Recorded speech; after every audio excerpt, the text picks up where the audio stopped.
A massive hurricane forced the evacuation of North Carolina's Outer Banks. Some of the evacuees were suspects in a murder investigation, and police had to find some way to get them back.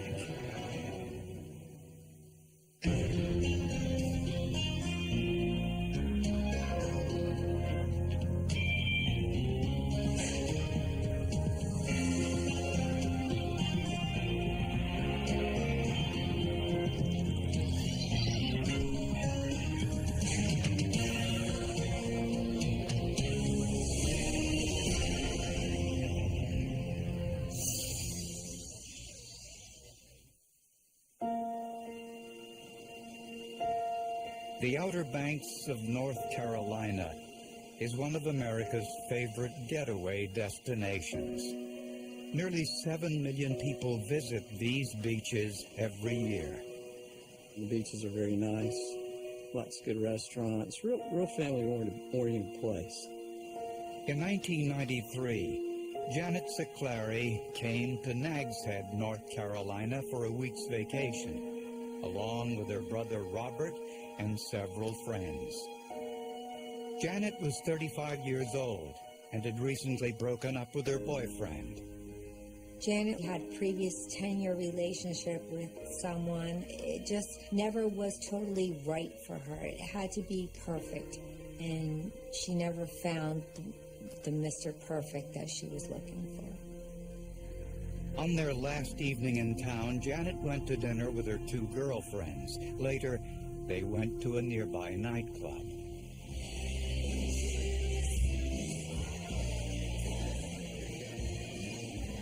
The girls decided that they wanted to get home. They were tired, and they wanted to pack up. Janet was still having fun and was partying, so they left her with the car because she was going to be basically by herself, and they knew that she would be easier to drive back while they walked together.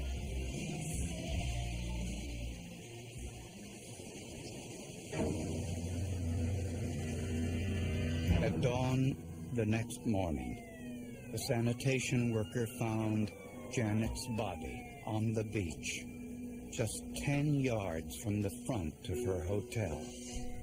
She was only wearing a blue denim top with no clothing below the waist, and she was clutching a pair of white denim shorts to her neck area.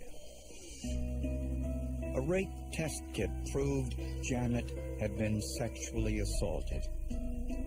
Next to Janet's body was a pair of men's size 9 tennis shoes with gray socks inside. It was very odd that there was this rape and murder on the beach and this pair of shoes within 30 feet of the body. This was just sort of a bizarre fact to me. And we had always been suspicious that they were connected. It's just too coincidental. Police decided not to release the cause of death to the media, so if a suspect knew how she was killed, there would be only one way he'd know that. Janet had been sharing a hotel room with her brother Robert. He told police Janet got back around 2:30 in the morning.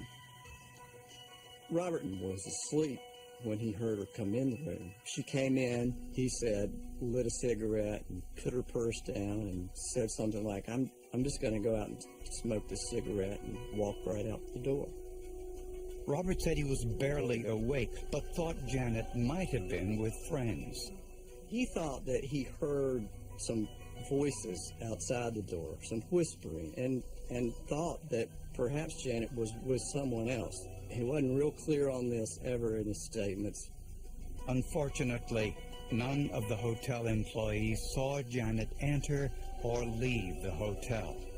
That room was at the end of a hall that faced the ocean, and right outside their door was a doorway and a set of stairs that led out and down to the deck and right to the ocean. So she didn't have to go back through the lobby to get out of the hotel to go to the ocean. Police now had to search for witnesses, anyone who might have been in the general area around 3 o'clock in the morning.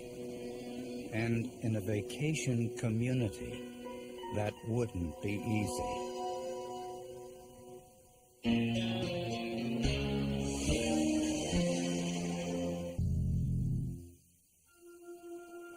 No one, neither family nor investigators, could make sense of Janet Siclari's murder. This was a horrific crime. This was a stranger sexual assault and murder. And if there is any other crime that's more horrific than that, I don't know what it is. Things like this don't happen to people who live their life honestly and decently. They just don't. Carolinian Inn was a relatively large hotel that went north and south for some 100 feet. It would have been a sound barrier that would have prevented anything probably that had occurred on the beach except some loud firework type sound or a gunshot to have been heard. Police attempted to retrace Janet's steps on the day of her murder. According to her two girlfriends, Janet spent time in the afternoon with the hotel's bartender, Reed Powell, and they immediately hit it off. They were talking to each other. Janet was flirting a little bit, I think, with Reed. He was quiet and he was shy, which was probably very attractive to Janet. Later that evening, Janet and her friends ran into Reed at the Portico bar. Reed was there with his girlfriend, but he had gotten into a fight. While Reed was at the Portico, he saw his girlfriend dancing with another gentleman and got a little bit upset about that, and there was a slight altercation as a result. When Janet's friends went back to the hotel, Janet stayed behind to talk to Reed.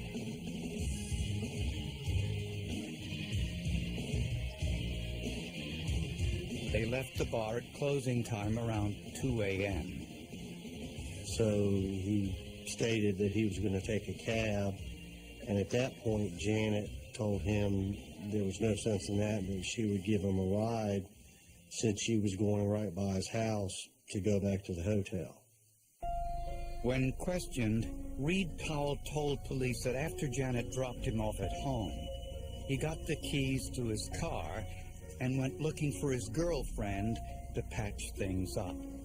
His girlfriend was an employee of the Carolinian, and they had apartments there for employees.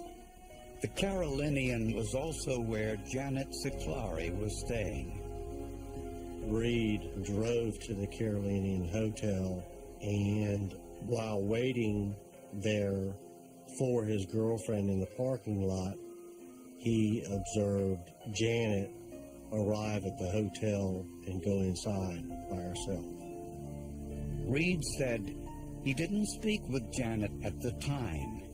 He eventually saw his girlfriend when she returned to the hotel.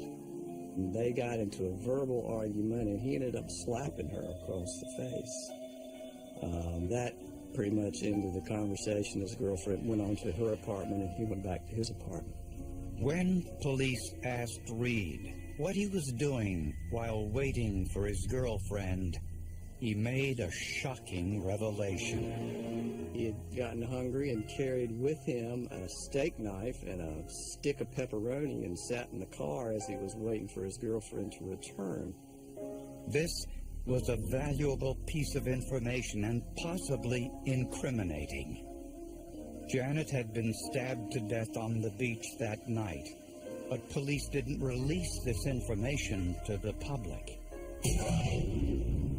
Reed Powell admitted he was sitting just 100 yards away from where Janet was murdered with a knife in his hand. Reed Powell was a very prime suspect in the investigation. They had had interactions that day indicating something more than just a friendship or just an acquaintance type relationship. So all of this was very much a concern of ours and led us to look at him very closely.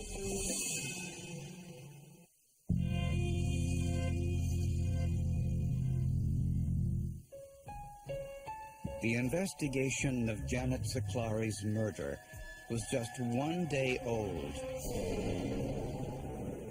when Mother Nature provided an unexpected setback. Hurricane Emily, a Category 3 storm, was bearing down on the Outer Banks of North Carolina. The whole island was completely turned upside down by a mandatory evacuation caused by a hurricane that did significant damage to the island. So we lost the crime scene, and we were worried that we were losing witnesses. Approximately 80,000 people evacuated the area, but the prime suspect, Reed Powell, stayed in town. There was only one person that we thought could be a suspect, and that was Reed. He was the only person that we had talked to extensively that week and allowed into our little circle. Police searched Reed's home and confiscated several steak knives. The steak knives were submitted to the laboratory to look for the presence of blood on them. However, none of them demonstrated any indications for the presence of blood. Investigators also took a sample of Reed's DNA. At the time, in 1993, DNA testing wasn't as advanced as it is today. The method at the time was to compare the length and patterns of autorads, which looked very much like barcode. We compared the DNA profile from it to the DNA profile from the vaginal swabs, and it was very easy to determine that it was not a match. I think we were all somewhat surprised that this was not a match. Police discovered there were 10 other men who were either in the vicinity of the murder or had some contact with Janet the week of her vacation. All were asked to provide a DNA sample. I examined them and their DNA standards and compared them to the DNA profile obtained from the sperm cells. Every single one of them was eliminated in this case. It began to look like the perpetrator had already left the area, either because his vacation was over or because of the mandatory evacuation. At that point in my career, I'd never had a case of this significance that we were not able to solve. So it was extremely frustrating and extremely heartbreaking. Months stretched into years, and the case turned cold.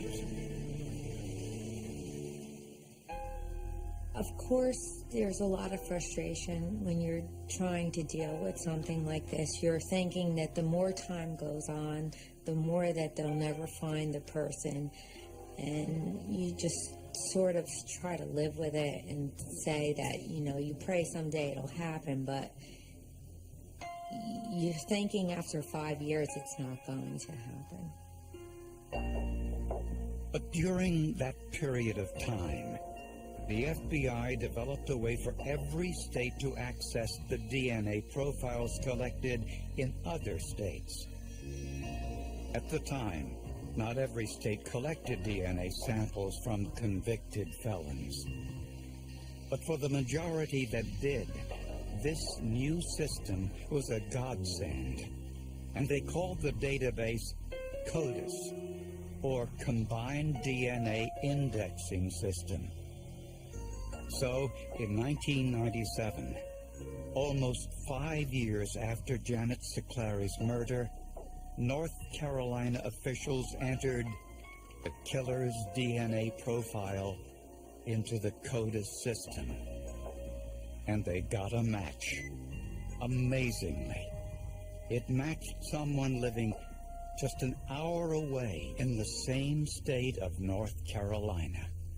This was our first, what we call first cold hit of a unsolved murder-homicide, no suspect, and this was the first cold hit the state had ever had. The DNA matched 32-year-old Thomas Jabin Berry, a commercial fisherman and convicted sex offender. One of those convictions was for an assault on a 12-year-old girl. Barry claims he was innocent of that charge. She wasn't 12, she was 14. I got the paperwork in there. But, or she was 13 going on 14 or something like that. But, no, it was all consensual. She was 12 years old. She was a kid. When police caught up with Barry, he was in prison for a parole violation. Investigators showed him photographs of Janet Siclari and asked if he'd ever seen her. At first he claimed he hadn't, but in a subsequent interview he said he vaguely recalled her. I had to have had sex with Janet. I mean, that's obvious from the DNA, but it would have been consensual, and there was no, I would have never killed nobody. I'd never killed nobody. For him to say he had consensual sex with Janet is untruthful. It's a lie. I think the evidence shows that what happened was a rape and a homicide. We were dealing with two crimes here. One was a rape and one was a murder. And while the evidence of DNA, we felt like went very strongly towards prosecuting a person for the rape of Janet Siclari, that wasn't conclusive evidence of a murder. For more evidence, investigators had to look at the shoes found next to Janet's body. And inside, they found a huge surprise. The world's most incredible investigation. We had no idea how significant this was going to be.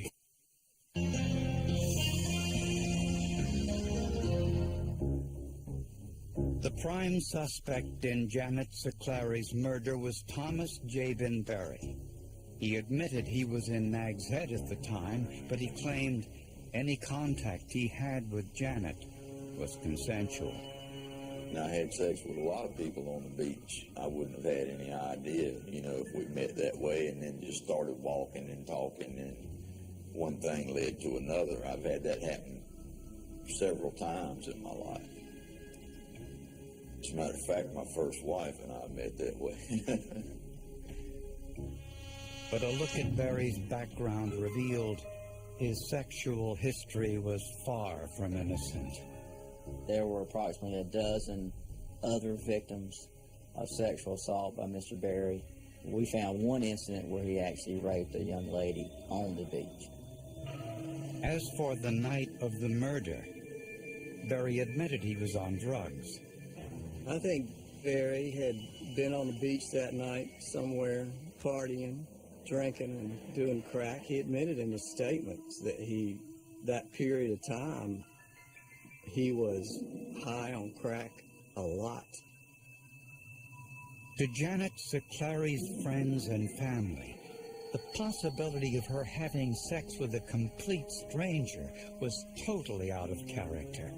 She wasn't one to have a casual fling or an affair with someone. She was looking for something really sturdy in her life at 35 years old, a nice, good relationship. But prosecutors didn't have to convince Janet's friends. They had to convince a jury. In an attempt to find something besides the DNA that tied Barry to the murder, detectives turned to the only other evidence at the crime scene, the tennis shoes. Barry denied the shoes were his.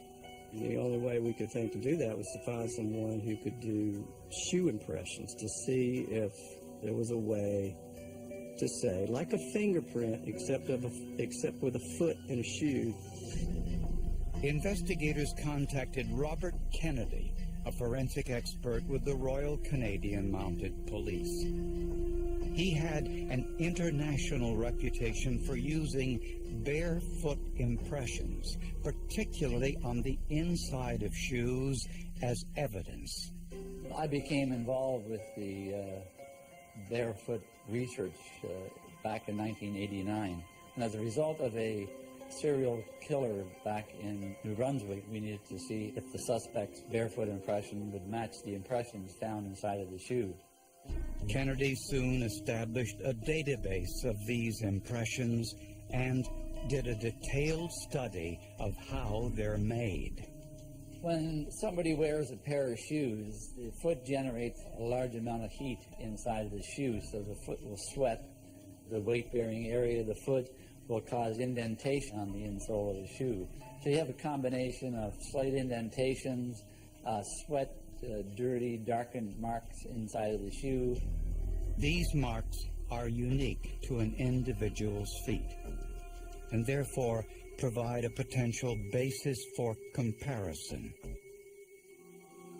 Kennedy got inked impressions on the bottoms of Thomas Berry's bare feet. Then he cut out the insoles of the shoes from the crime scene and photographed the surfaces.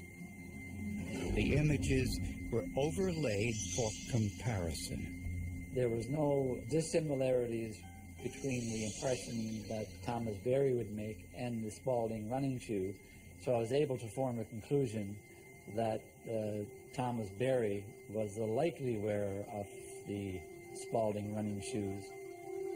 To law enforcement, this placed Berry at the crime scene with the body. We always were convinced they were connected, and that the shoes went with this crime, and that they all pointed to Thomas Berry as our suspect. Prosecutors believe Janet gave Reed Powell a ride home from the bar, then went to her hotel. They believe her brother was mistaken when he said he heard voices coming from outside the room. Janet went back outside to smoke a cigarette. By tragic coincidence, Janet ran into Thomas Jabin Berry, a man with a history of sexual violence. He was also high on drugs. Prosecutors believe he used a knife to force Janet to have sex.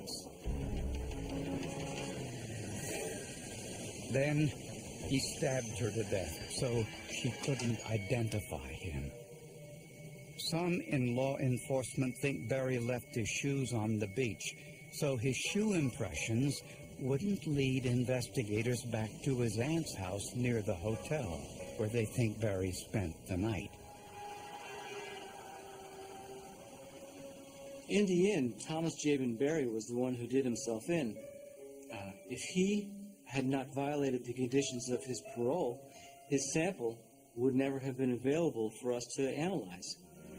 During Berry's murder trial, prosecutors learned an unfortunate piece of information. He was back in the holding cell during the trial, and he made a comment to a jailer, "They'll never sentence me to death." And the jailer said, "What are you talking about?" He said, "Well, there's somebody on the jury. She's good friends with my mama. She watched me grow up."